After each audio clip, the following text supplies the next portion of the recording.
Josh Schreiber here in the dugout for our second episode of Inside the Nest. I've got Harbor Hawk infielder Alex Lodise with me here. And Alex, let's start off. Let's talk about your experience in Omaha. You showed up a little late this summer, but for good reason.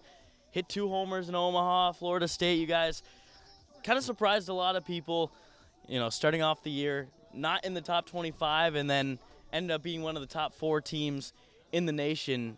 What was that experience like? It was an experience unlike any other. It's just any college player, you always want to end the year there. And I know a lot of people are like, oh, just get there. But, I mean, we wanted to win, and we knew as a team going into the year that we could get there and we could be a team that could go compete. And I think we showed that we could play with whoever, and just we were as good as anyone in the country. And being in a lineup like you guys had, obviously – certainly not normal to come up to the Cape and, be in higher in the order than you were on your collegiate team. I mean, you guys had some dogs. What was it like to hit in a lineup like that? It was insane because I hit towards the bottom like 7, 8, and our 2 and 3 hole are going to end up being first-round picks tonight in the top 15, and it's insane because how much depth we had was just so cool to see, and you learn so much from those guys with all the older experience from the juniors, and it made it so much fun to go play, knowing that you didn't have to go do anything crazy, just go be yourself. It made it fun.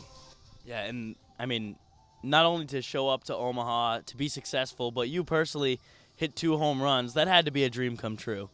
Oh, yeah, for sure. Going in there, I was like, God, it's a big park, but I want to try to get one out. And when I did against Virginia, I was like, holy, like that was one of the farther balls I hit. And I was like, shoot, I could hit another one. Like, there's still time here. But really, I was just trying to hit the ball hard and just play good. I mean, you go to that field in that park, it's easy to get shy away and just get nervous and not perform too great, but I think how deep our lineup was made it easier to perform and hit. Yeah, and you guys were a team that had 2 Harbor Hawks legends from last year in Cam Smith and Jamie Arnold. Were they kind of giving you an idea of what to expect, any advice? And you and Jackson West, who are both down here now, were they kind of in your ear letting you know where the spots were and stuff like that? Yeah, so Cam was telling me early in the year when I first told him that I was coming here, was giving me insider what to expect and stuff. And then Jamie was kind of telling us the Black Hat's really good and places like that to go eat was.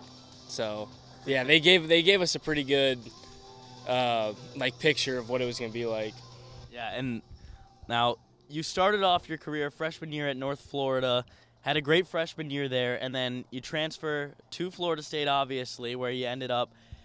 How great was it to kind of get some sort of, feeling that you're being rewarded for all the hard work you've put in by going to a school that, has a really good baseball history in Florida State?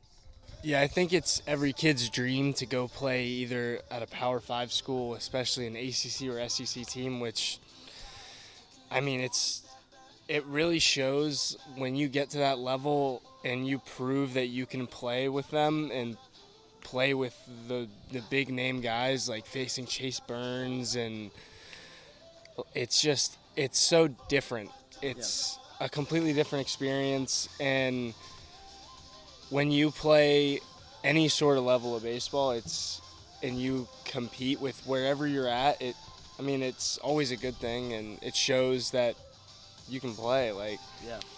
So transferring from UNF to FSU was really it was a dream come true for me. Going from a hometown school like UNF to a big name, always grown up loving FSU, so it really was an amazing opportunity. Yeah, and I'm sure it probably prepared you to get down to the Cape here, where you've had a really nice start to the year, plenty of time left to go. But has it been everything you expected being in the Cape Cod Baseball League?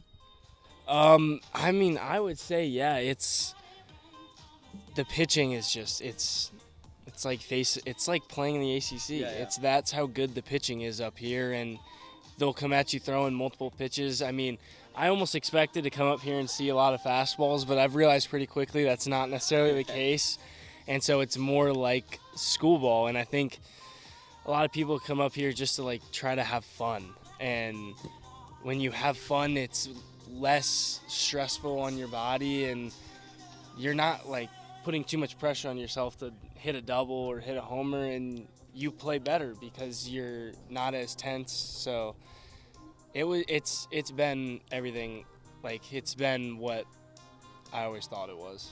Awesome. That's great to hear. And we'll finish it off by hitting you with some rapid fire questions. Start off, what is your go-to pregame meal? Pre-game meal.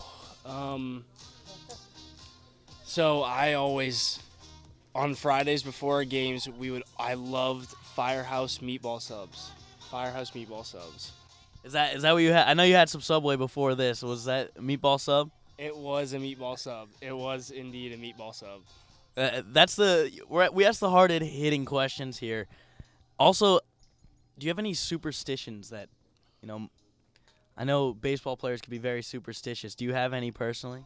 So me recently, so my freshman year, I used to eat Skittles before every game. Before every game, I'd eat a little small pack of purple Skittles. It had to be the purple ones.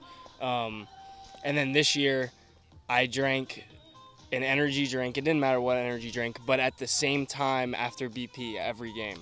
Whether we were home or away, like that was what, like I had to drink an energy drink right then. So have any of those carried into the summer? The energy drink time-wise, not the same, but I'm still drinking energy drinks every game. Like, I actually did bring Skittles today to see if it'll bring me some good luck today, so we'll see. Well, we'll have to keep an eye on that. I know it hasn't been very long, but favorite spot to eat on the Cape so far?